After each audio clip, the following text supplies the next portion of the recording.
September 29. Between faith and fear. See my hands and my feet, that it is I myself.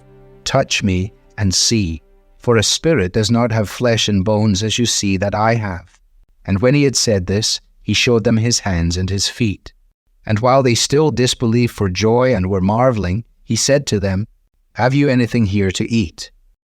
Luke chapter 24, verses 39 through 41.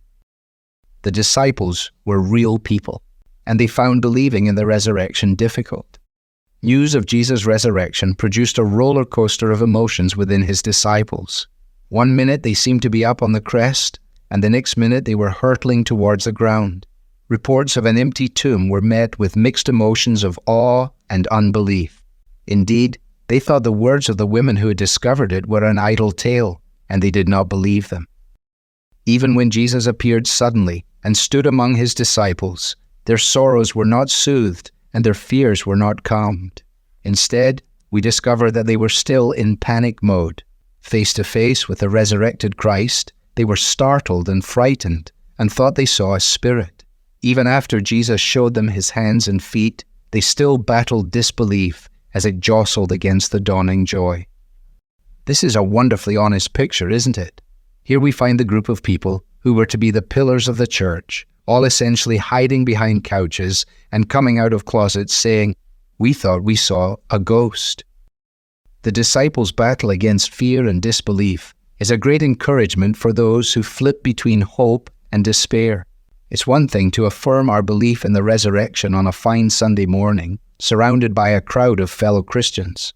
It is quite another to affirm it on a difficult Tuesday afternoon, surrounded by people who are convinced it is an idle tale, or when we are waiting on test results in the doctor's office, or fending off loneliness. A real Christian is not someone who does not doubt. It is someone who brings their doubts to the fact of the empty tomb and reminds themselves that our faith rests on historical events, and that those historical events are ones which cause us to feel joy and marvel at God.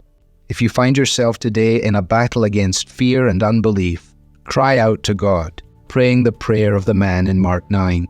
I believe. Help my unbelief. The disciples' doubts and fears did not exclude them from the kingdom.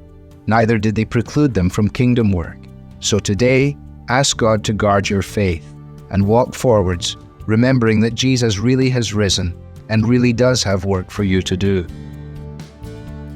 Devotional material is taken from the Truth for Life Daily Devotional, copyright Alistair Begg.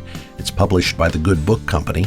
This reading was digitally created by Truth for Life and is used with permission. For more clear, relevant Bible teaching, visit truthforlife.org.